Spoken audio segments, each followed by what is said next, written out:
I was about to do R&B divas some years prior. That was also. Remember that? Yes, because that's another touch point with us. Because I wanted Nivea on R&B divas. So that would have been great. It would have been amazing. I was about to do it. It was close. And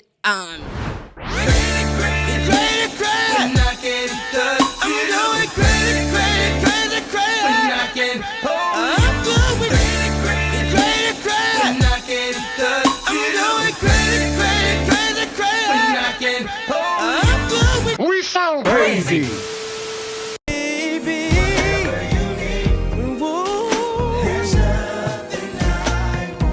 Welcome to another week of We Sound Crazy, your official backstage pass to all things music and culture. Your boy Billionaire's in the building. We got a special guest. You ain't even ready. What's up, y'all? Claude Kelly is in the building. Hey, Chuck Harmony is in the building. What up, y'all? Bacon for Making is in the building. But the energy is in the building right now. The energy is on my land. We got a singer, songwriter, Grammy nominee. She's also a television star these days as well. And all around boss. We're talking about Nivea's in the building. Make some noise. We're so happy you're here. Thank you. Your energy just feels good. Y'all energy is good. I can tell you love music. I do. I was trying to contain myself. No, don't contain yourself. Especially when that Jodeci came. Baby, I almost lost a tooth. Jodeci, I love Jodeci is special. Yes. Are they like would you say your favorite guy band? Yes. Well, I was raised in the church. You know, they bring that churchy sound. And my mom, you know, I had recipes, uncles, a lot of men in the family who also sing. So I don't know. It's just a familiar spirit, if you will. And I was in middle school, child. We was Mary J. and Jodeci down. And it just brings back a time when my daddy say niggas was begging that. But it was a different era of that. Like it wasn't like Sam Cooke. It was like our version of the pleading for love songs. But the lyricism, the bridges, and the changes and chords and stuff, like that's why I love Jodeci. And them damn harmonies were out of sight. Yes. So it still to this day give me like, they're still the blueprint, like. Because they were able to give you great songs with the emotion in there. Right. We're still looking for it today. Right, because sometimes it can come off lame. It's like, shut up. But they made it cool. They made it cool. Yes. Do you think it's the music, or do you think it's the music and the image that I think it's both. I think one, I don't know. It's just a hard one. Sometimes it does depend on the type of music. Sometimes the music will sell itself. But because they were so branded as with the image, like making it super thugged out, but we singing love songs, that like the brand, honey, when you got a brand, that's how you can ensure some shit gonna make some money or make an impact. And a lot of times, unfortunately, seeing is believing for a lot of people. So when you can put an image to something you like, it's connecting the senses in general, just like when you like some good ass food. You gotta look good, smell good. Harder for you, bro. And I think that's what Jodeci embodies, like just a real stamp on. I get what that is, and either you like it or you don't. I love that. Who don't love it? You crazy if you don't love Jodeci. Some people. They have ears attached to their ears, but I wouldn't believe, I wouldn't be shocked if you could just slice it right off and they don't feel nothing. Because there's some people, like if you don't, I'm not saying you got to be a super fan, right? Right. But if you don't see the greatness in Jodeci, I'm side eyeing you at least. Like I mean, like my mom always said, it take all kinds to make a world, baby. And when I tell you it's different strokes for different folks, I'm like, how in the hell can you say that this is great? And somebody may feel the same way about something that I feel great about. So you got to respect it for that and be like, you know what? I'm so glad I don't hear what you hear, bro. But you got to still acknowledge, it's not just about what you think is great. Because everybody got a different opinion, unfortunately. Unfortunately. And fortunately, because, we don't want to be robots. Well, some of these motherfuckers want to be robots. So we don't. I don't. If you're introducing somebody to Jodeci, which album out of their catalog would you give them? I would give Dierre of a Mad Band because I feel like the first, I don't want to call it Stay, but What's it say? The blue one. The Forever My Lady. Forever My Lady. Yeah. Forever My Lady, I think, was so you had to be there. Yeah. It was just like in Atlanta, we grew up with like girls and guys, but girls, it was more of a like, ooh, thing. We wore baggy clothes and Eastland boots and like Nautica shirts. It was like a movement like with Escape and TLC. So it was just an energy you have to be there. I think Dierre band more so displayed R&B music with the image. Like it was more to it. Yeah. Like you could understand it more. Say, for instance, if you didn't come from the era of Forever My Lady. But I would say Dierre band. And Forever My Lady, honestly, I'm sorry, I'm all over the place, y'all. Today. It's a little different because they had those interludes, those skits, which was very reminiscent of Mary J. 411. Yeah. And we love, well, I keep saying we child. Everybody in my damn era. Did I just say it? Take all kind of make it. But to me, we came from that where it was the art of telling a story. Like, paint that picture, bring me there with you in that energy. And albums were more, I guess, cohesive and more surrounded by a theme. Yeah, well, I mean, a lot of artists do that today too, but it's not necessarily the main thing like it used to be. I think the bar was, especially in the 90s. Right. It was definitely the main thing was having an album that was a theme. And it was a big deal what your interludes were doing. Yes. It was a big deal.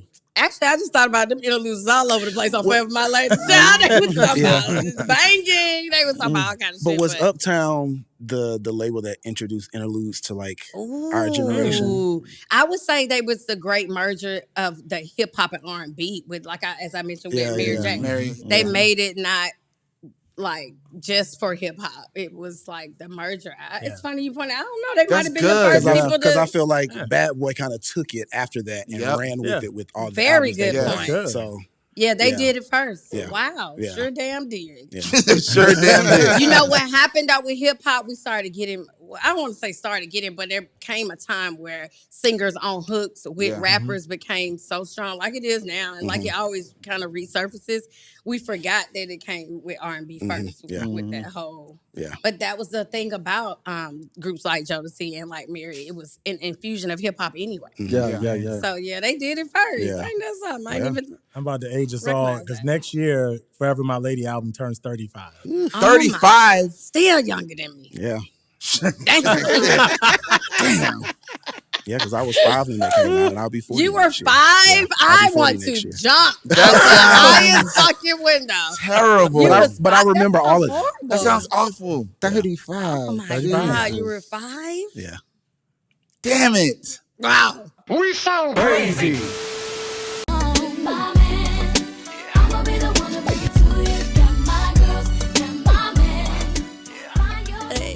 Man. Listen. What a time. What a time. What a time. I don't think she would believe the amount of times that me and Claude play Laundromat. You all lying the to time. me. We play Laundromat Weekly. all the time. And I'm going to tell you why we play it. Please tell.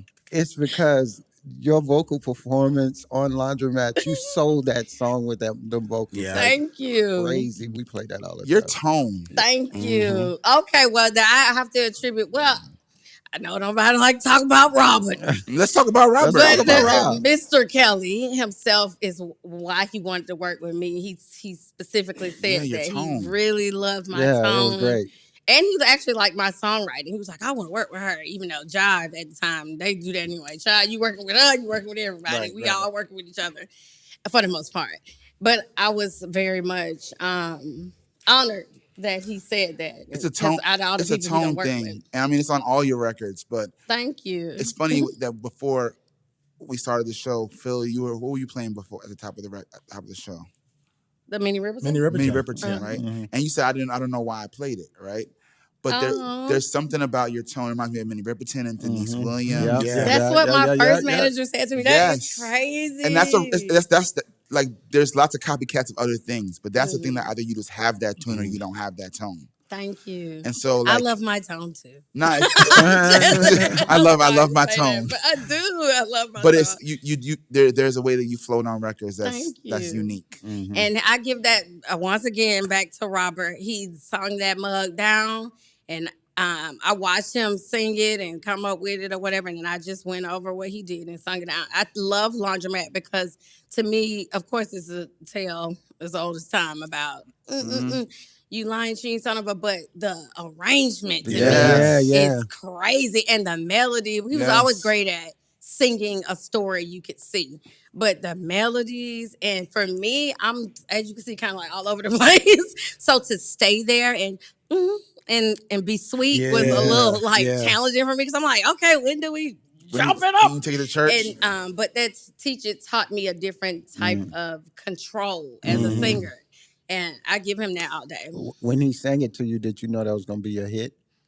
No. But I was glad it was different as fuck. Because I'm like, I'm different as fuck. He gave me something unique. I thought, of course, a story we all familiar with, this life. Yeah. And to make it something like themed like that and call it lingerie, it was like, first when you see it, like, what is this song about? Yeah. It was just really cool to me. And I didn't know people would like it. I loved it. And I was like, just grateful I had a song like this in my catalog. Like, I did not know 20-something years later. Thank you, Lord God. You're going to still be singing it. Oh, my lamb. I had no idea. But that's what a hit does, though. That's what a hit do. A hit don't care who sing it neither. That's why you got to be grateful when one land on your lap. Because that's how you know. That's one of my things. I feel like when anybody could sing it, even if it's not like, oh, I love this person's voice. When anybody can sing a song and it's still a hit, that means it's a hit. Yeah. So speaking of a hit, I'm going to take you back 20 years. Oh, I met you 20 years ago. Oh, my goodness. It was in this session.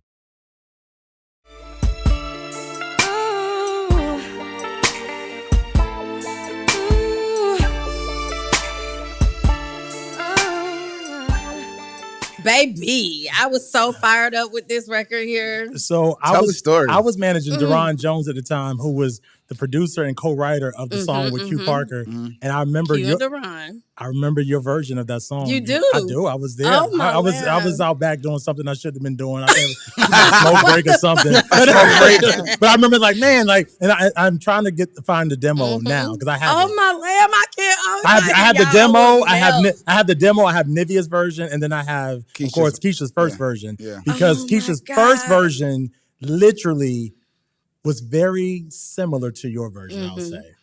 I think the finished one is very similar. Yeah, I mean, I haven't heard the other one. Keisha did her thing for sure, but it's definitely, and this is no shade because I have songs, many artists have several songs. You'll hear and it's like, that shit hits, and you sing it down, like I just said about Laundromat. You sing it down just like that. And hell, sometimes you even have that person who demoed it or whatever, a reference to track, vocals still on it. I have like 5 of those.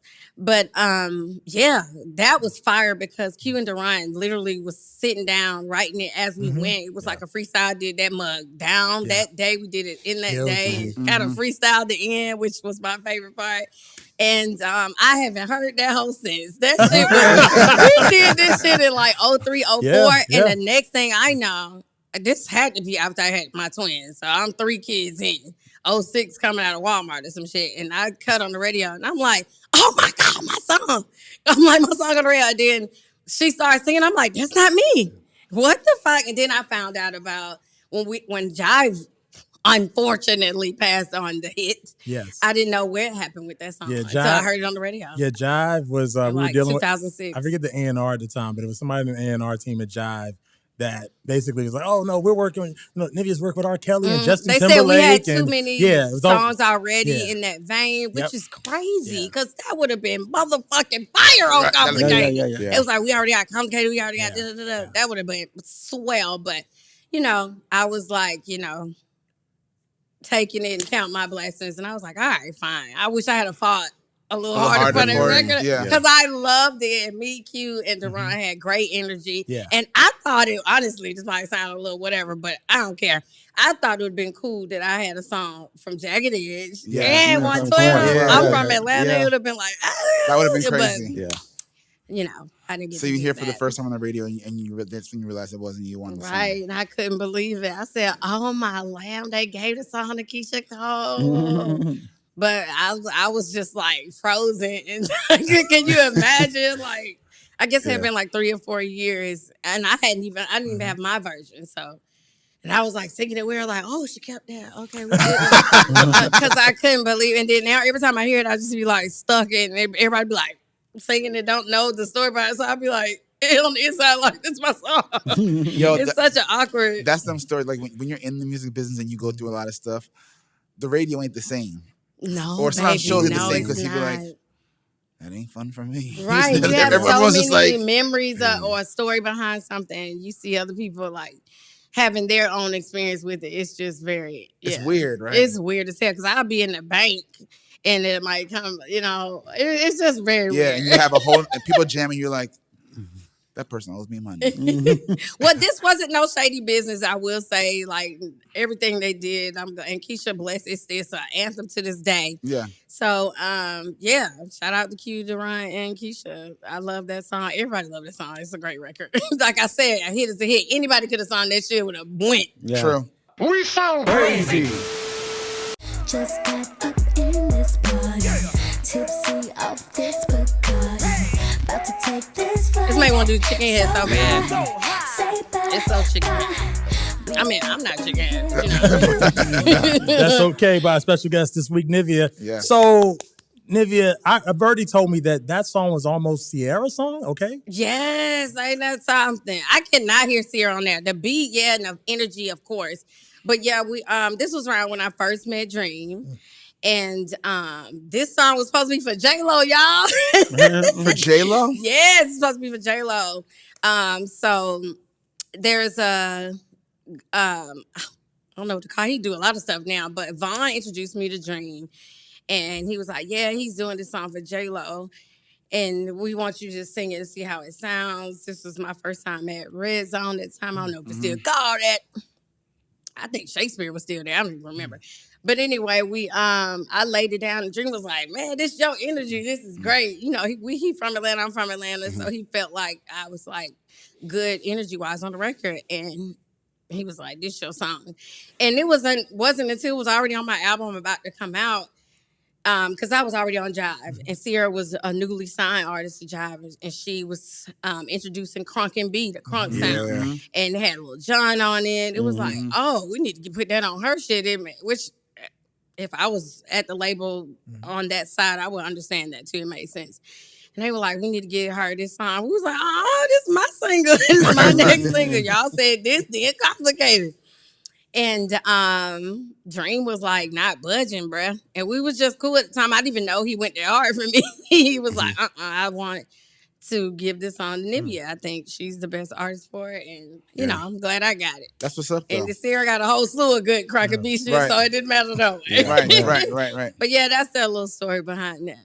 That's the first time you met Dream? Yes, that's the first thing we did together when I met him. Yeah, we met and like kind of immediately. He had just finished demoing that, and I just went in and. Well, that led to beautiful things. What is it? I said that led to glorious things. Yeah. 3 of them. 3. That's what I'm saying. 3 glorious. 3 glorious things that came out of me. But yes, baby, 04 was different. That year was different. You say that was one of your because you have those years that are like pinnacle years. Yeah, I mean, of course, the years of life-changing events stick out and are permanent in your mind, but it's really like right before that. Mm-hmm. What year was that? Yeah. Or right before that, to me, it's kind of like where I look at it, it's like, wow, shit changed after that. And so that's why I say 04, because it really was after that. Yeah. But 04 was the year, baby, that you were moving forward and doing something in life. You don't know what's coming after that until it happens. It's like, that, if I had a known, or I never knew this would have, I got so many of those moments. So, I mean, you've been in the business for a long time and you've worn many hats and you've reinvented yourself. Songwriter, television star, artist, of course, businesswoman. So I'm not done at all. I'm grateful to God that I got to come back and kind of continue and in newness and all the new things that exist now, being an older artist, getting to flourish yet again in this time. And it's like, okay, I can finish what I started. Because, of course, as creative people, it's never a one thing, baby. You want to do 800 things. Yeah. And if it makes sense, and God willing, I sure shall. But it also gives you a lot of knowledge to give to artists who are coming up because it ain't easy, and it's not, and it's not getting easier. And your damn self. Yeah. Like, I would have fucked this up years ago, or I wouldn't have even known what this meant or what I was doing. And I definitely have those stories as well. So I am grateful for each and every little thing that happened, because I can take that with me now and say, I know you ain't supposed to do that. Yeah. Right. You know? Right. I was going to ask, what keeps you wanting to do it? Because we all know this business can just be a mess sometimes. You know what it is? I think it's so... I guess strange to say this. I have to remind myself this is a business. Yeah. Because I would do this for free. And I think that's what we all should be doing. Whatever you would do for free, that's what you're supposed to be doing.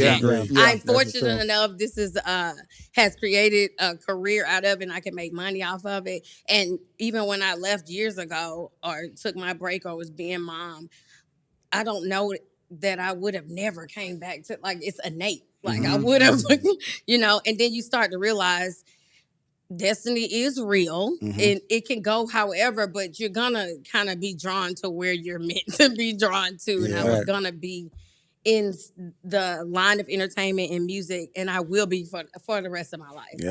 I can't help it. You're married to it. Yes, it's definitely, it's in my blood. I would say, blood. once you've been bit by the bug, you can't really undo that. I think it started in the womb. It comes from heritage. It's just literally in me. It's in my family. Yeah. You know, some things are just in you. Yes, you can be taught a lot of things, and some things are just, you don't know. It's just there. So you knew early on. My parents knew, child, but I was too shy. I couldn't sing. I couldn't even sing for them. Yeah. But I still do this now, though. If I start singing to somebody listen, I'd be like, what? But yeah, so since I was 2, allegedly, I was always singing until somebody said, oh my God, that girl can sing. And I would freak out and shut the fuck up. But I remember singing at like 5 and 6 and 7, of course, but always to my damn self. Did not want to sing for nobody until 14. And that's when I met my first manager, and he was like, you got it. You got it. We just got to figure out how to teach you how to perform, how to show other people, because I didn't want nobody to know. Like, look at me. And, I just had to work at coming out of that, learning how to entertain it. And really, for me, entertainment is just me being comfortable enough to be myself in front of you. Yes. And I found out I'm entertaining. Very entertaining. It is what it is. And you have to just be comfortable with that. As uncomfortable as it can be. That's actually the hardest thing to do. Yes. But that's really what being a great artist on stage is being able to forget everything else and just be yourself. Like, bruh, this is it. Back in those days before you had your own songs, what were your favorite songs to sing? Oh, my lamb child, Mariah Carey, I was a Vision of Love, Hero to Death, Vanishing, that whole album. Her first 2 albums really, you would have thought I was being paid to learn those songs and sing them from 7 to 12 years of age every single day. I would say, starting with her, she had the biggest impact on me musically as a young person. But, of course, that varied. And it went from, like I said, Mary J. to Faith Evans. I love Emile LaRue. Yes. Yeah. Love her to death. That's that tone again. Baby. Ice cream. That tone. And, like I said, I grew up on BB and CC Winans. That is just Regina Bell. Regina Bell. See, Anita Baker. People don't talk enough about Gaye. Regina Bell. But my dad was a rock head. Yeah. So he played the guitar and the piano and the tuba and a bunch of other shit. But mainly the guitar. So we always he'll just pick up a guitar. We'll just make something right now. Like that's just was the everyday regular. That's like a conversation. So I got a lot of classic rock music in me. Like I got my huge Bee Gees and fucking Allman Brothers Band, you name it. Allman Brothers. I mean, it's a lot things that would surprise you. I would never have guessed that Nivea loves the Allman Brothers. I love so many artists. I can't even think. My daddy loves Peter Frampton. And of course, the legendary Jimi Hendrix was his favorite. I mean, there's a long list. So my mom was like gospel, jazz, R&B. He was rock. a little bit of country.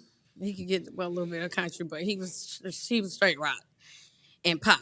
And so I got a love for all music. You put on some Caribbean music right now, I'm gonna go crazy. I don't know what none of them dances called. I don't know how to speak it to that. But you would think, honey, I would get into it. I don't know what it is. You feel the music, Yes, and that range is like, I give that to Atlanta as well. Like we was on the radio, you're gonna hear Sade to Freddie Jackson to my mother's favorite singer was Luther. I never not heard Luther Vandross. So I go think of Luther in my head right now, and not the new one. I'm talking about the old. But I think that's so interesting how that's resurfaced though. Like after all these, I'm like, wow, y'all finally getting to know Luther Vandross. Damn, But it's just a lot of music. I sometimes stumble with what I like or telling people like, what's your list? I don't know, child. Well, I cut on some Lenny Kravitz and then cut on the Migos. Like I'm everywhere. Like literally, I'm going to listen to Joan Jett and then Amy Winehouse, and then I'm going to switch it to some. I love Samara Joy. Oh my God, Samara Joy. I mean, so like I don't know how not to love music. I can't help it. You put anything on. I listen to some station like at night. That mug be just like, ooh, ooh, oh. And be like, kids like, what the fuck is wrong? Like, it's therapeutic to me, bro. Jungle sound. It just be sounds you'll hear. Not ASMR, like it'll really be like a beat of weirdshit.com. And I'll be like zoned out. I don't know. I'm gonna find the music. I find music in all sounds. If somebody talking melodic, I do it to my kids all the time. Mama, can you go to the? I'm like, girl, that was a bar, girl. You can hear, and they do it too. We hear sounds. If something falls and make a certain sound, I will mimic, sing it, or mimic it. Yes, you know what I mean? Nivea, all the time. Do you remember this one? Oh my lamb. This song was my audition song. So when my manager finally got me to perform it, because we was all right on that, y'all. I was with the Dungeon family first for a minute. I was like 15.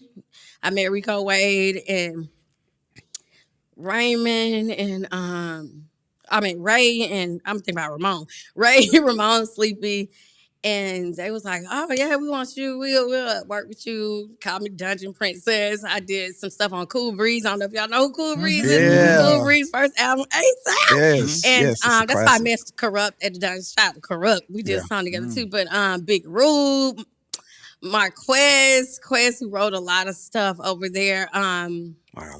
What's the guy name? I worked with him a lot. But anyway, we would be in the dungeon. Like, that was my routine, like, of going, after school to sitting in the dungeon. And, child, they know how to put a beat on loop. You gonna hear that shit for 5 days. And, but, it taught you how to embed yourself in the song. And it taught me how to become a songwriter, how to create, and how to basically, as a vocalist and a writer, you become an additional instrument. Yes. And they would do that too. Over as the days passed, now we adding a drum in there. We adding a horn or whatever. And so I was always into music that build, and they were producers and songwriters that did that as well. So I credit them a lot with shaping how I feel like songs should be structured, or if you're trying to go that deep, because sometimes nowadays it's like 2 sounds and and that shit might stop for, for that moment, for them 2 minutes, and that's all you need it for. Because music is for everything, I believe. And so after that, then I went over to Noontime. After my manager shiestied out that deal, went to another deal he shiestied out of at Noontime. I met Noonie and Chris Higgs and Ryan Glover, and they were like, "Oh, we like her." So that's why I met Jagged Edge and Brian Cox. And they had a lot going on over there, honey. Sarah and Teddy Bishop. It was a lot of producers and songwriters over there working. And so we was basically building this 36, 38 song demo around working in Atlanta. That's how I got my record deal. But Don't Mess with My Man and a lot of songs that was on my first album was on my demo. So they was like, how can we not sign her? Got you. Well, actually, they was hating, but the owner was like, how can we not sign her? And yeah, it was interesting. So that song, when I would go into anybody's office and they're like, okay, sing just like this, what you got? Stand right in the middle of the floor. And I sung that a cappella every time. Looking In is such a great song from Mariah. From 14 to 18 years old, I sung Looking In. So how do we get to the Mystikal record? Because that was the first time I heard your voice. And that you talked about the tone earlier. And I remember probably looking at, I forget what video show it was, but I was just like, it says featuring Nivea. And then I saw you in the brown and you were dancing in the desert. And I was like, her voice is dope. And I didn't know what word to put with it. But yeah. I love that. Thank you. I was just very much, like I think I feel all the time, shocked and blessed. Because it was just a hook. Like, this was around the time when it was just starting to look for, like, labels. Like I said, Jive was a label that was, had a plethora of artists. Yeah. Okay, R. Kelly, you working with Britney, you working with Justin, you working with it, you working with that's how it kind of went. So, same as for production. Like, you would get a production team, maybe they would do most of your records, or at least 2 to 5 songs. And the Neptunes, they were coming in new, and they had already done a couple records with Mystikal. He was done with the project. Shake It Fast was doing his thing.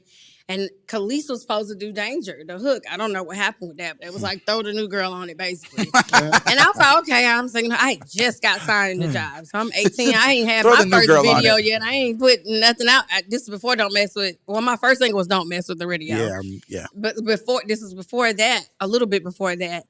And I was like, okay, I'll do the hook. I went in with Pharrell, and he was like singing this weird ass note. I don't know. It was so fucking weird to me when we was doing it. I was like, because it was like a minor ass. It was weird. But now I hear it, of course, years later. But at first it was like, what the fuck is this bendy ass note? But that's the genius of Pharrell. Shout out Pharrell. Love Pharrell. And I was just like, yeah, I got to, work. Like, and then NERD came out. I was such a nerd fan. I was like, oh my God, I got to work with him, bro. Yeah. Him and Chad. But anyway, long story short, that was that. So I thought. Yeah. And this was when DJs broke records. And they was spinning Danger in the clubs. And then they was like, we got to do a video, got to put singing. I was like, oh, we never did no video, what the fuck going on?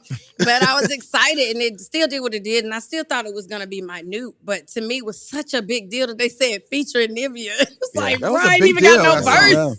It's just the same. Man's all up. But people still to this day point out. I never thought that hook would be so prominent in that record and memorable to people, but I'm just grateful. I'm like, child, know how that happened, but shout out to the DJs, and that was a huge did what record. It did. Huge. I love it. I still be busting it out on stage sometimes. We sound crazy. It's way too long. I wonder what it's been like. Yeah. Man in the mirror, my hero. He helped me. Yes, and y'all should hear this demo. I don't know why Wayne changed his words. Y'all, the demo go harder. Really? This demo went crazy on niggas. But he always go crazy. And, I love the song. But, baby, when I say that, he probably was sweating when he was recording this song. It was fire. My kids know every word of the one y'all don't know. Really? That dope new gospel. It's very similar, but he changed a lot of the words. I was like, in this one line, I was like, why did you take that out? But how we are. All right, so let me do it again. Overthink it. I want to change. One day I'm going to leak it. I'm just kidding. Give it to us. We'll play it. They leaked, what's this song? Child Weezy. She Feeling Me. It's this song me and Wayne did 100 years ago. And it wasn't until I was married and having kids with Dream that I heard it on, this was before YouTube. Yeah. And I was in Walmart. Child, she said, well, it was a Walmart where we stayed at. That's why I was always there. But anyway, somebody was coming to me, I like that song with you. I was like, you got no song with him? And they was like, that She Feeling Me. And I was like, I was so just mortified because I'm like screaming this nigga name, Weezy. And I hated it, but I love the verses and I like the song overall. But I was like, how the hell did you hear that? And they was like, it's on YouTube. I'm like, what the fuck is YouTube? This was like MySpace days. Yeah. Or the end of it, I guess you could say. And I was like, what is YouTube? And I had to go on there, child, and I heard the song. I said, I don't know how this came out. And me and Wayne weren't in contact at times, so like I could call him and ask him or whatever. But yeah, child. So now you've done some television work as well. Oh my lamb. Compared to your, because now I'm really understanding how much music is in your blood and your bones, right? Mm-hmm. So compare TV to music. Well, here's the thing. The first, I've only done 3 shows, y'all. Let's not say I did like a plethora. Well, they was unique and they all right. Take that back. The first show was a musical show, which is why I was interested in doing it. Carlos King was like, I want to do something different. I want to put girls together. At first, it was supposed to be all girls who never been in the group. Turned out I was the only one that ain't never been in the group. Right. But I was interested because it was music. Because I was about to do R&B Divas some years prior. That was also. Remember that? Yes, because that's another touch point with us. Because I wanted Nivea on R&B Divas. So that would have been great. It would have been amazing. I was about to do it. It was close. And I think at the time I had my oldest sister kind of playing. I didn't have a manager at the time because I was not doing music. I was Mama City. And I had her kind of stand to be our manager for it. And I remember I was at her house and we had a camera set. I was doing the audition or whatever. And child, something in me was like, I'm scared. I didn't want to be on television because I know I really say what's on my mind. That's cool. Earlier, I was like, oh my lamb, my kids little. They gonna be like, they already jaw drop at home. I just wasn't prepared of what I may do and say on camera, on TV. And then I've been watching reality TV all these years. I'm like, Lord, I'm so glad I do it. Mind You Love a Hip Hop call every year, y'all. Every year since they've existed. Really? And I almost did it once. I got all the way to meeting with Mona. And I was like, I can't do it. I'm about to go. You just didn't have my spirit said no. Yeah. They've won you since the very every first. year. Hell, they call this year. We be laughing. Y'all call again. Shout out to Love Hip Hop. I watch all of them, but I'm a fan, but I don't want to be on it. Yeah. I was like, y'all can have me in as a guest. I might just be sitting in the car in the studio. I love Brooke Valentine. I be sitting in her session. Hey, girl.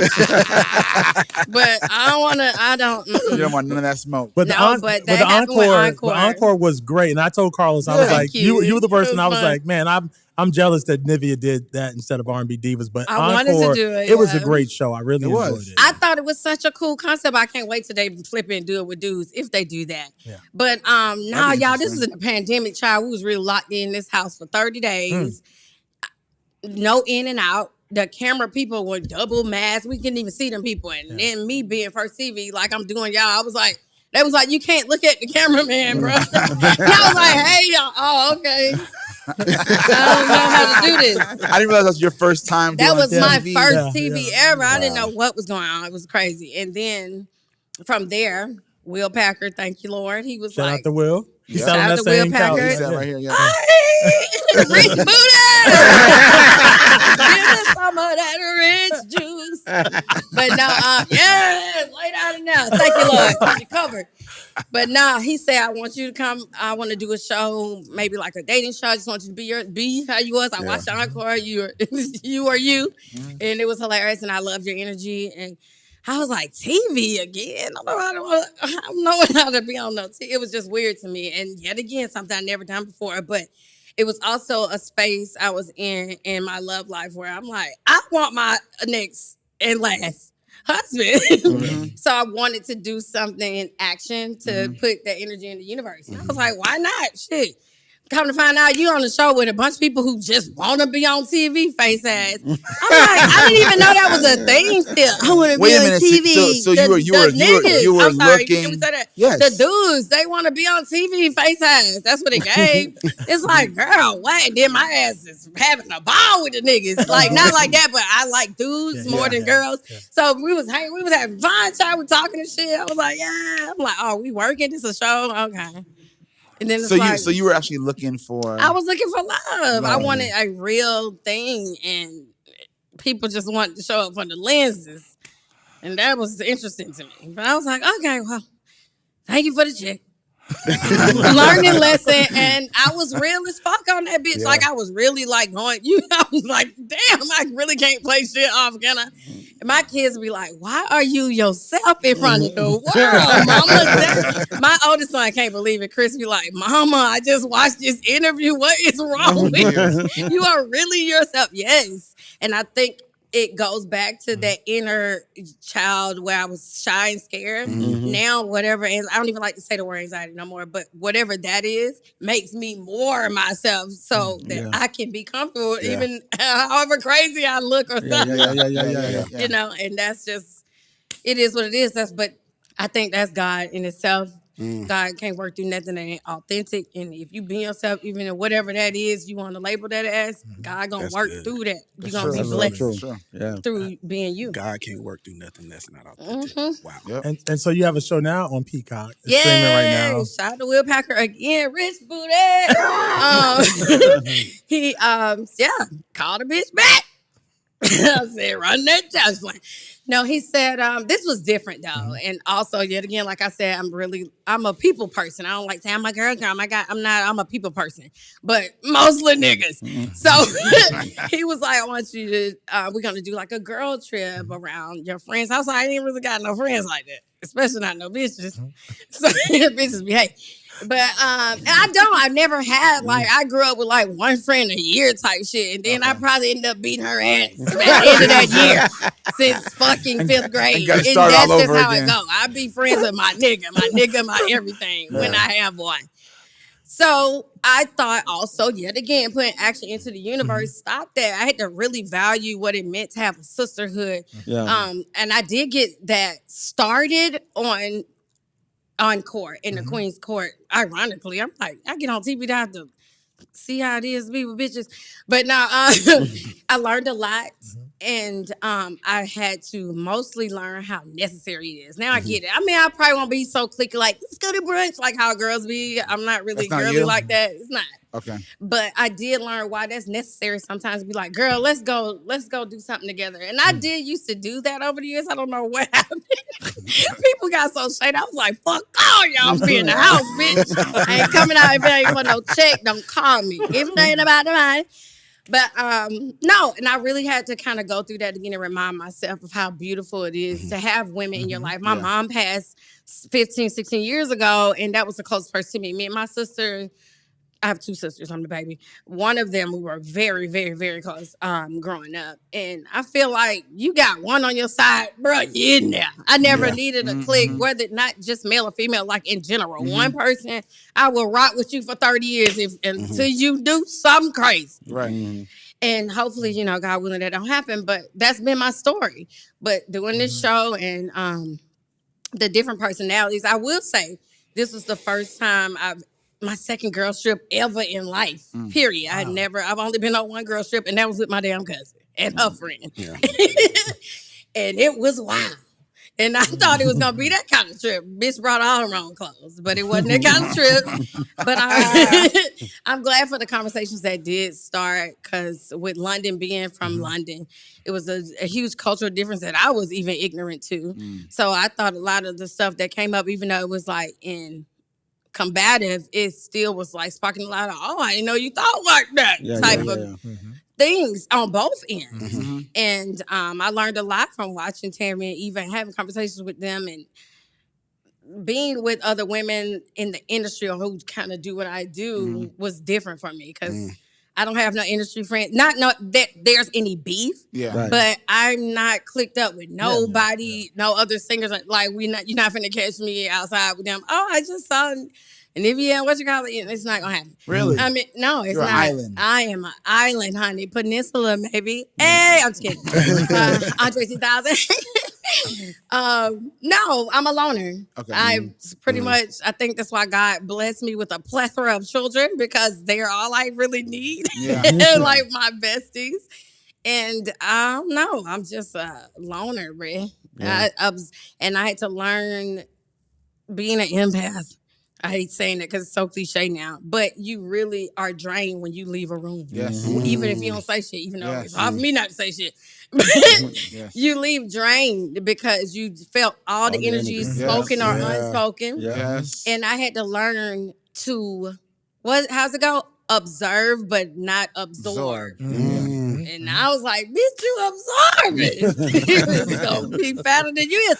So, now I observe, and it's helped me appreciate social media more, because I was one of them people like, this is ruining new era. And now I get it for what it's for. And everything is about balance with me, and like everything, because I'm an overdoer, and with anything I can get like, I have an addictive personality. I can be a bit obsessive over stuff, and not at the same damn time. She lazy as hell, but balance. Like I said, balance. And it's all been a learning curve. But these shows have definitely brought me into valuing women more. I know that sounds bad, but it's true. I thought, like I said, I've been watching a lot of reality TV, and my own life experience has been like, fuck these bitches. Yeah. I don't want nothing to do with it. It has a negative cloud over my mind when they talk about being around girls. Like, don't count me out. And I'm so glad that I forced myself, and I don't say force, but put myself in these situations. I was nervous as fuck. I didn't know what was going to happen with these TV shows, y'all. I really am somebody who's up for a challenge, though. That's why I'm like, I'll do it. I'm quick to try some shit. I'm just like that. But I didn't know what I was getting myself into. But like I said, I always know that God blesses you through things that you step forward and say, at least give a try. Exactly, give an effort to.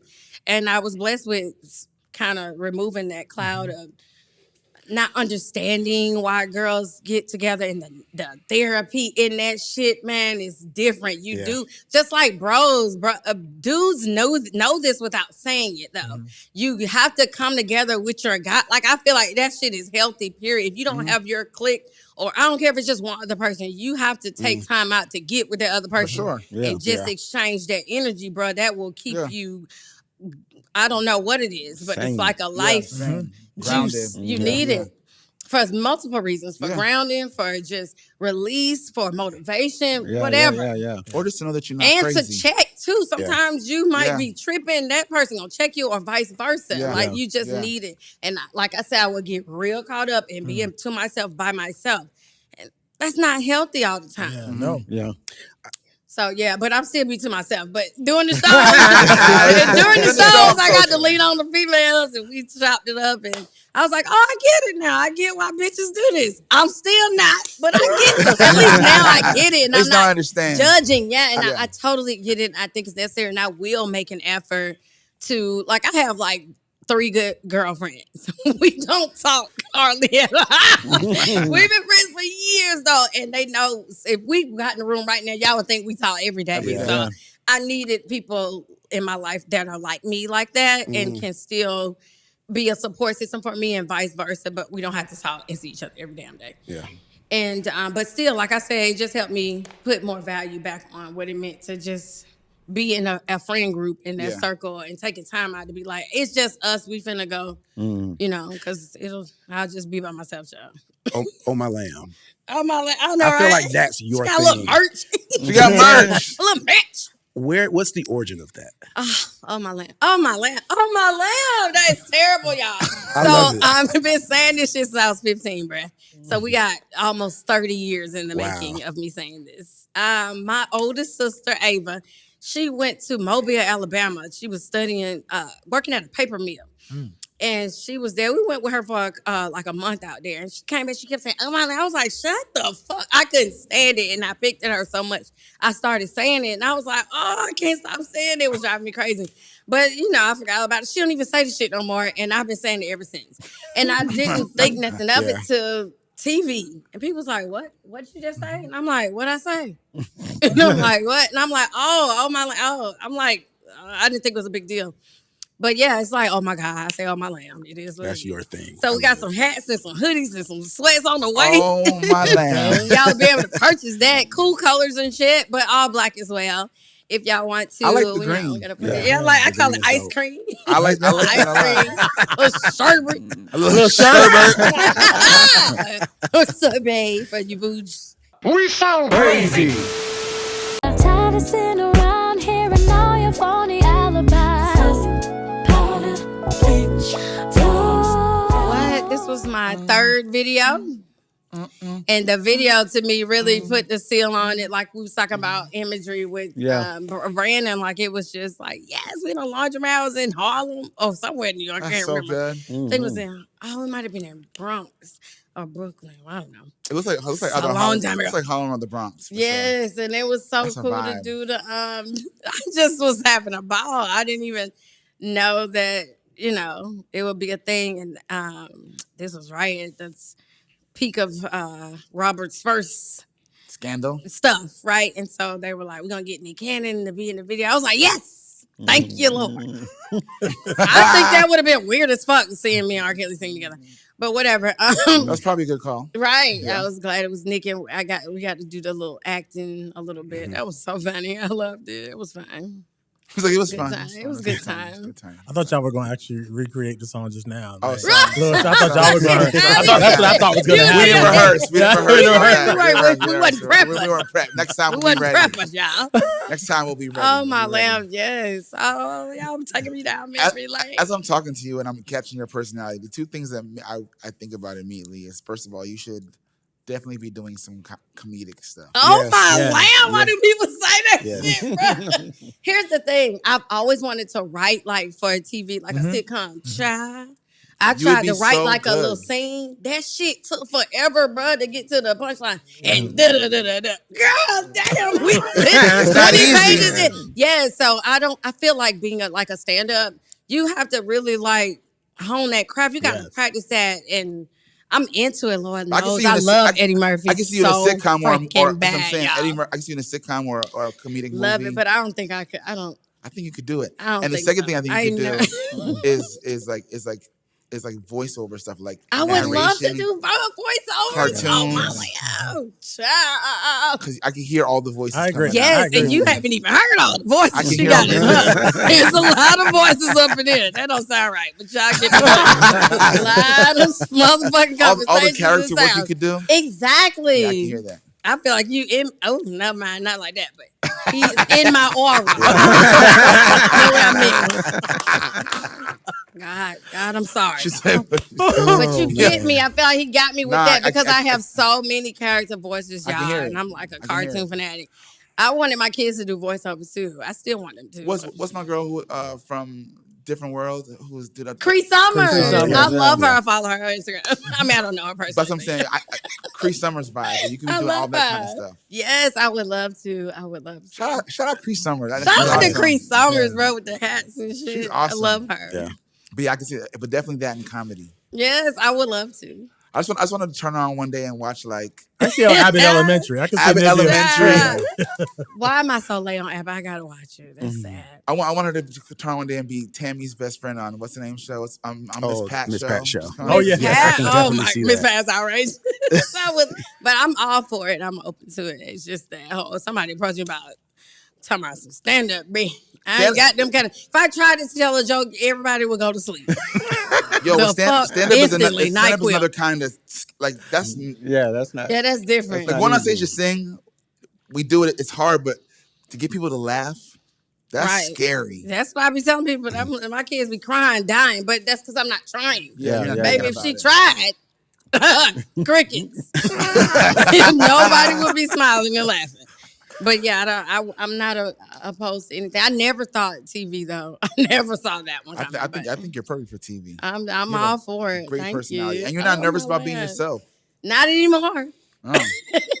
Baby, the older you get, the more fucks you don't get. Yeah, right. That is a real true that's thing. That's the best part about getting older and wiser. You just don't give a shit. Mm-hmm. And you feel freer and lighter every day. You do. Let's play a game of Keep or Kill. I do. Keep or kill? Yes. Damn. Because I think you can keep it real with us. I sure shall. You know the rules. We're just gonna throw out two options. You gotta keep one and kill one, right? Ooh. Let's don't get me in trouble now. Let's start with Regina Bell or Anita Baker. Oh my lamb, hell no. I'm not killing now one of them. I would never. That's blasphemy. She got a little bit mad about it, a little pissed off about it. Because to me, it's two different things. Yeah. My mom always said Anita sounds she dip snuff, whatever that is. But I fucking love Anita roaring off. And Regina Bell, baby, have y'all heard that? Wait. What the song with people praise? A Whole New World? A Whole New World. And baby, come to me. Yeah. Anyway, they had two different types of enunciations, two different categories. Never. I wasn't killing. They survived. They will survive. They will survive. They are two top of the icebergs for me as female vocalists. Okay. All right. Ooh, I mean, they are top for me. Okay. Monica or Ciara? That's fucked up. Y'all trying to fuck me up in this. I don't want to kill nobody. But just your preference. Your preference. It could be your preference today. Yeah, my preference. Whether it's their catalog, is their impact on music, or how they inspired you, whatever your criteria. You know what? Honestly, kind of jump all over the place because I love my favorite Monica song. Maybe not. People might not agree.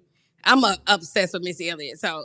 It's what's it, silly of me? That's so gone. That's so gone is everything. But I fucking love around here. That's Atlanta as fuck, and she bodied that shit and Body Party.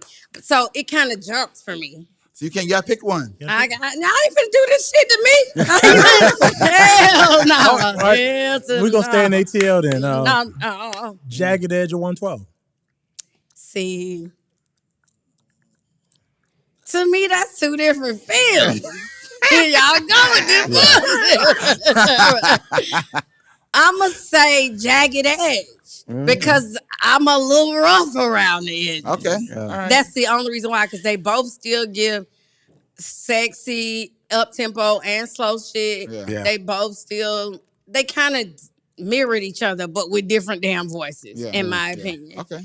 But Jagged Edge is definitely a little, knock all this shit over. More energy than 112 would be like, no, we're not. I don't know. I go with both. To put it back in place. Like, yeah, right. See, I'm going. So I would knock this shit over, I would fix it back. But I connect. That's a perfect description. That makes so much sense. Exactly. That's also Jodeci and Boyz II Men. Exactly. I go with both, bro. Boyz II Men. Oh my God. Boyz II Men was a big thing for me, even though I'm a huge Jodeci fan. Shout out to One Yay though. One Yay, baby. Yeah, he can sing. So if you had to do Jagged Edge or Jodeci, which one would you pick? Jodeci, because I'm biased. Don't play with me. Don't play with me. Time is slipping away from, and that I don't give a fuck. Give me Casey and JoJo any day. I don't care. Time. I don't care. I'm biased. So certain people, I'm just gonna be like, I don't care if they're eating frogs. That wins for sure. I'm still on, and I'm gonna stick beside them. ATL, baby. LaFace or So Def? Oh my lamb. Y'all are brutal. Y'all are some serious music niggas. Oh yeah. Y'all are getting in that bone gristle. That's hard too because LaFace, that's what I grew up on. My favorite songwriter ever is Babyface. Okay. And So Def is brought me up with the sound. Like, I mean, I was a huge Chris Cross fan. Like, I mentioned Escape. So I don't know, JD, meet me at the McDonald's parking lot. I'm a little part of that too. Yeah. So I would honestly still say LaFace. I just come from too much of Tony, the Babyface, Tony Braxton, Jesus Christ. Yeah. It's just molded the little me. So, and that's the base. That foundation is everything. I could never deny the magic that was made through LaFace. Yeah. Whitney or Mariah? Don't play them kind of games around here. That shit is dangerous. That shit is dangerous. A little treacherous, too.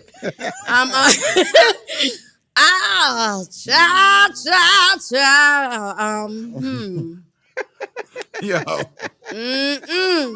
I'm gonna have to Whitney her down, even though Mariah was my favorite singer most of my entire damn life. Yeah. Whitney reminded me of the family or the bloodline I came from. It was more of a familiar tone of voice to me. Not that she wasn't majestic and all her right, but Mariah was intriguing to me because she started to do shit with her vocals. I didn't necessarily grow up hearing people playing with her falsetto, going from full to like just doing trickery shit with her voice. And it's honestly how I trained myself as a singer, straight from Mariah Carey's first 2 albums. But I will say this, as I have matured as a woman and a vocalist, I've only grown to appreciate Whitney even more. I'll listen to Whitney now and be like, damn, it really was. Not that I didn't know that then. I don't know. It's something about it hitting different the older I get. And I think it's because I naturally am just connected more to how somebody, it's like if you stump your toe right now, pain is pain, right? And you gonna like, oh, that must have hurt, didn't it? But sometimes you gonna hear some shit like, I know that hurt. Nigga, it's just certain sounds you really connect with in a different level. And I feel like that about Whitney. So I would have to go there naturally, but Mariah kind of birthed my throat. I know that sounds real weird, but. Brandy or Jasmine Sullivan? Brandy or Jasmine Sullivan? Yeah. Are you kidding me? This shit ain't right. This is not right.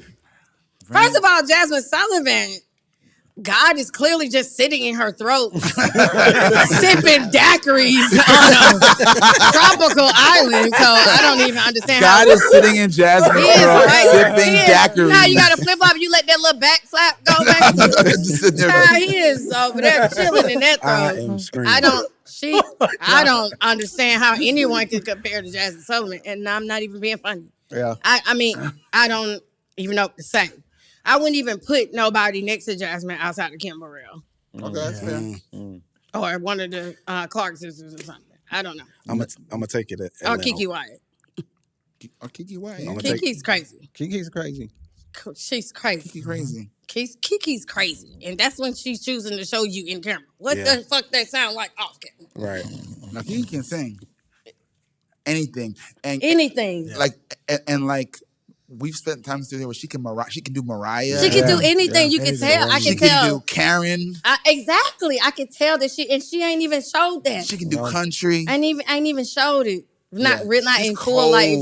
She just be playing, bro. She's cold. Right. Yeah. So yeah, I those are like God voices to me. I don't compare them to anybody, but I'm a big Brandy fan. Don't play. Yeah. Full Moon, don't play with me on Full Moon. I mean, what's the one after Full Moon? Aphrodisiac. Oh my God. That one just took you out. But Jasmine. I just keeping Jasmine. You like I'm gonna take it ATL one more time. Outkast, AT-Aliens, or Aquemini. Which album? I would definitely say Aquemini. AT-Aliens, I love the music. Yeah. I love the music, but Aquemini definitely gave you the development of both artists. Because I'm a huge Andre 3000 fan, but I like Big Boy too. I like both of them, and I like both of them as a group. Aquemini got to show their development. That's good. But the production on motherfucking AT-Aliens made you think you was a pimp, and you wasn't. You had an old school outside doing something and didn't on the corner, and you wasn't. You was in the kitchen making some eggs. But Queen's Court or the Encore? Oh my lamb, that's totally different. It's fine. I would say the Encore just because it was niggas there. And we didn't have to be locked down with a bunch of bitches for 30 days. But I don't know. I would say the Encore, honestly, more so because I don't know. That's a hard one because they both had their ups and downs. For me, it was Encore because I think I was more so excited to work with a group of females and how we could do it. And I was glad to just do a little in the background, girl, because I've always been a solo artist. So I was glad to just, y'all are over here fighting shit because you got one part. Give me my one part so I can go outside and hit this bait. I got no weed in this bitch. So, and I went dream on the show. Wish it was, but I wasn't. And let me do my and get the y'all here, sit down here and fight, bitch. I want to get outside, hit this bait. And but you know, I was excited to do something different in music that I never been in no group before, bro. That was different. I thought it was too many bitches though. Jesus. But I thought that was what was also made it so unique. Yeah. And then it was who it was, bro. I was like, what the fuck? It was, Shamari, Pam, Aubrey, Keely, even though she didn't want to be in the group at first. And Cherish, it was cool. It was different. Yeah. And I thought, what the fuck is this about to be? But it was cool, and the songs were fire. I was so mad I had to pull up off them, bro. Them songs was fire. But I was like, y'all ain't no sisterhood. I'm out. You lied. That shit was funny at first. She up here crying. And rest in peace, Irish. But it's like, girl, that girl over there crying. This shit ain't funny no more, bro. I'm about to swing on you now. Now we got a problem. Let me remove myself before I go to jail. But, learning experience. I would say that was just more difficult because I had never been a home. I mean, I've been a home. Been a fucking home. The house is not a house.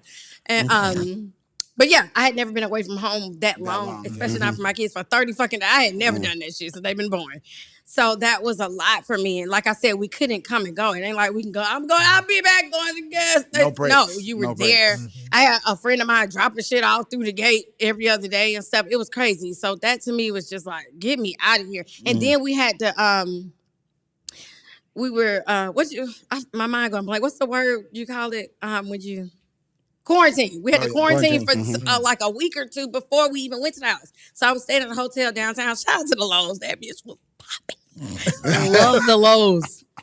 Lowe's is nice. The gym is bomb. I was fucking Intermezzo up every day. It's my favorite restaurant anyway. Cafe Intermezzo. But anyway, we was there for like 2 weeks. And then went in that month for 30 days. I only lasted 26 because I had to get up out of there. I was hating on my girls. And but it was a learning experience and different as hell, as I said. But I still would say the encore, even though I cried like when I got back home. I cried so bad. You would have thought somebody was back there doing something to me back there. And then I ain't like. Yeah. I was crying so bad when I was so grateful to be back home. I guess I was like traumatized. You missed your family. I missed my home, the floor, the air, the room, the bed. Everything. But but I still would choose the encore over Queen's Court just because also Queen's Court was a lot, child. I had on 800,000 wigs and I wouldn't have it any other way, bitches. But like I said, that was cool too. And it was fun to be around the dudes, but it was kind of like underwhelming when you find out people just wanted to be on TV. It's like, girl, y'all came here just make some noise. Who's that fucking bored? Make some noise. Keep it kill. Nivea edition. You kept it all the way real. She kept it real. She kept it real. I had to give examples of why I couldn't kill nobody. Nivea, when is new music coming? Yes. Finally, after 2 years, I've been working on a project. Shout out to Cole Love. This shit is fire. Let's go. That we got coming. My next single. I did put out 2 singles with no fucking visual, so we'll circle back around to those. But check out Virginia and Killer if you haven't. They everywhere. Killer is fire as fuck, and Virginia is beautiful. Okay. But the next single is called Ferris Wheel, and I cannot wait to finally shoot a video after 13,000 years. It's gonna be fire.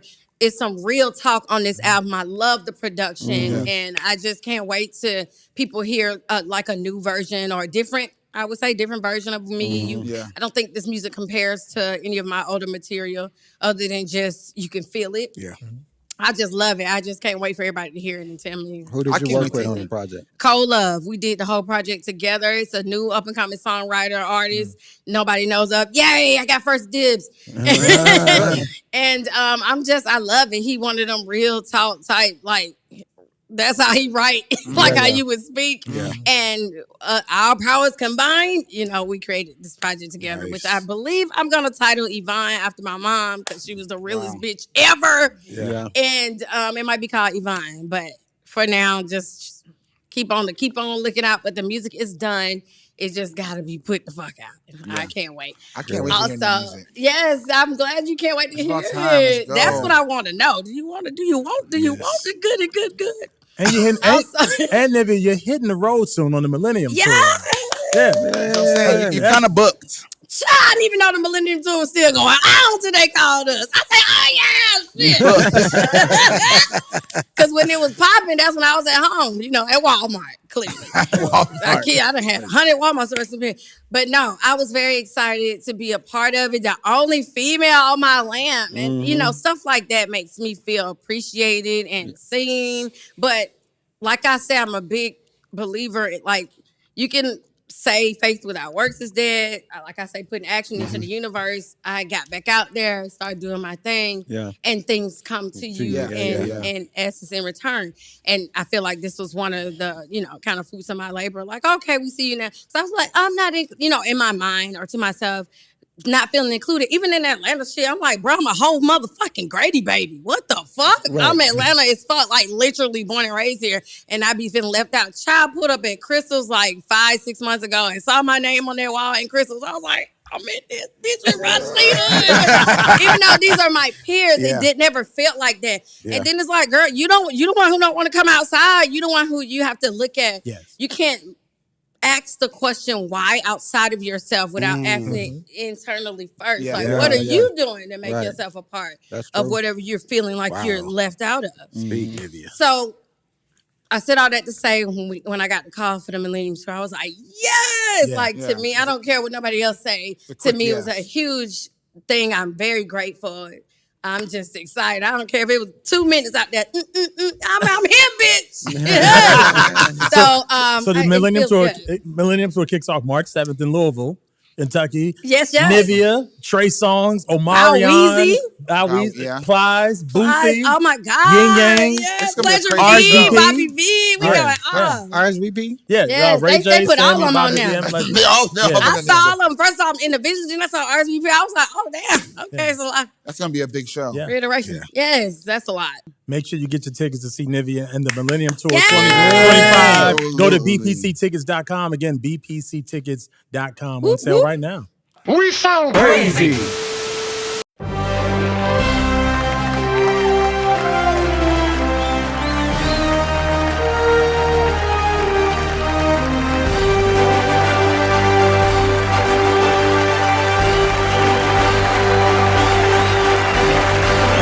The Ester Roll Award. I can feel him moving. I can feel him moving on the altar of my heart. Every now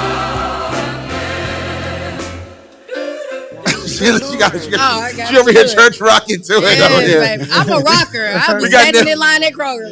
We got Nivea. I can't help it. I don't know what it is. Me and my sister be rocking that place. I'm wrong. Might be, bitch. But we rock.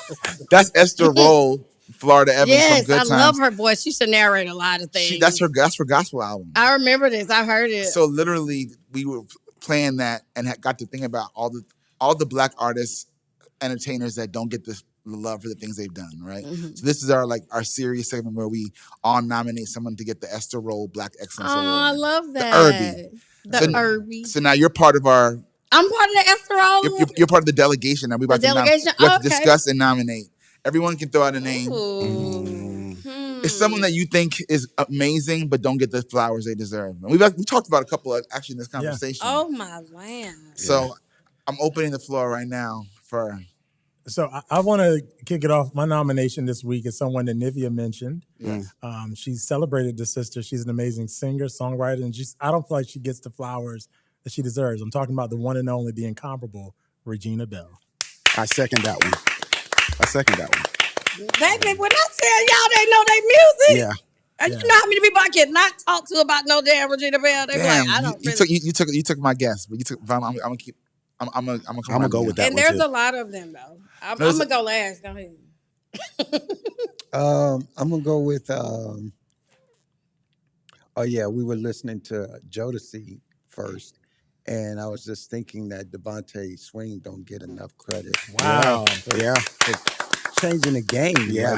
Like that sound. Like there has not been that sound in history, and nobody has duplicated it since. Yeah, we don't get Missy Tim. No, Right. none of that without Devontae. Yeah, so we didn't even know. Yeah, I had to learn that too. I'm like, dang, he created my favorite group and one of my favorite artists, Missy. I would have never known that. That was amazing. Yeah, I was just saying, you know where Devontae's from, and Missy. Where Devontae from? He from Virginia too? Yeah, I know Devontae was from there. Oh, okay, it makes sense. Yeah, you had to represent. Yeah, 2 up, 2 down, 757. Let's get it. Here you go. What you got, Clark? I'm actually gonna nominate someone that you played at the very top, Minnie Riperton, because man, it's about tone. Yeah. It's about tone. You like that tone, baby. We're talking to someone who has a special tone. Oh, thank you. And so, last but not least, I have so many. I don't know where to begin because in the same breath, when I want to speak on certain artists or feel like they haven't gotten their flowers, I can find somewhere, especially nowadays, that they do. I don't know who don't really get their flowers. People be coming unearthed these days. Like, I remember at one point I felt like Babyface didn't get his, but then he got his. So he's getting his. He's getting his, yeah. But I don't know. It's just so many. I wouldn't be able to choose somebody, honestly. Well, we're going to say that you're just going to second one of the current ones. I'm going to second all of it. Okay. All of it. All right. So, Nivea, at this point, we now all vote. You can vote as many times as you want this first round. So you can raise your hand. Whoever, if you feel in the person, raise your hand. And then if we hit a tie, we'll do the tiebreaker. So y'all should have did this with that keep or kill shit. I could have been a little more non. So just to recap, we got Regina Belle, Devontae Swing, and Minnie Riperton. Okay. What a weird group. I wouldn't want to hear all of them together. No, I would not want to hear them. So let's go kick it off first. Regina Belle. How many hands? God. Regina Belle. We got 4 out of 5. Chuck Harmony's a hater if you're listening. He said, fuck. I'm just playing. Devontae Swing. Yeah, I got to go Devontae. 4 out of 5. That's Claude hating, just in case you're keeping track on the radio version. And Minnie Riperton. Damn, you is a hater. Fuck you. I want to win. Fuck this. I didn't even get to start in the game. So it's a 3-way tie with Regina Belle, Devontae Swing, and Minnie Riperton. So this time, oh my God. You know what? I'm gonna vote Regina because Minnie do get her flowers. Mm-hmm. Regina still don't. Okay, so that's just the truth. So, you gotta pick somebody for real. So this round we can only vote once. Okay. So I'm ready. So it's only once. So again, Regina Belle, Devontae Swing, Minnie Riperton. I'm ready. Okay. Regina Belle. She won. Yeah, because she don't really. Congratulations. You're a hater. Congratulations, Regina Belle. You're the winner this week of the Ester Black Excellence Award. Yes, Miss Belle. Now Regina Belle is she deserves. She deserves it, baby. Yeah. She deserves. Incredible vocalist. Incredible. Despite Chuck Harmony, you still won, Regina. Right. Yeah. He's cracking up. So as we go out, we ask our special guests to pick the song that will end this episode. It could be any song in the world that you feel encapsulates this conversation. To the conversation. We say a lot of shit. Or first thing comes to mind, like, I would want to hear this right now. I'm too weird for this, bro, because the first thing that came to my mind was Butterfly in the Sky. I don't know why. Maybe because the windows. Reading Rainbow. I can fly twice as high. That bitch, whoever that was, I'm sorry, guys. But that lady sung the fuck out this shit. Reading Rainbow. That mother song. Y'all need to listen to that. If you want to be entertained for a few minutes. Wait, I wasn't ready for you to be I love it, though. Oh my God. It's in a book. Reading Rainbow. There's a lot of, you can do a vocal warm up to that, actually. Yes. Might do that before the shows. Oh so my you'll be doing my lab. I can't. And then Michael's like, yes. We know you'll be doing backstage at the Millennium Tour. We know how you'll be warming up. Right. Reading Rainbow. How about Nivea, are you okay if I close it out with Regina Belle? Yes, on my land. Let's close out with Miss Belle, baby. Yeah, let's do it. Which song? Baby, come to me, silver moon. Yeah. Shining on my face. She was theatrical. Sat my pillow. Sing, Nivea. Come on. Like the pathway. So what? To bring that man to me. Cause what? Oh, something tells me. Yeah. I don't know the word. Yep. And something tells me. I'm low. You will be all mine, baby. Come to me. Cause I love you. Like I love you. Oh, baby, come to me. Gotta have you. What? You gotta go. She was rapping on y'all. Man, we love that bars. I'm glad we gave her the Ester Award. Yeah. Stop playing. High five for that. We love you, Nivea. Thank you. Thank you so much. Thank you, Nivea. You coming back. You coming back. You coming back. We sound crazy. We out here till next week, y'all. Be safe. Peace.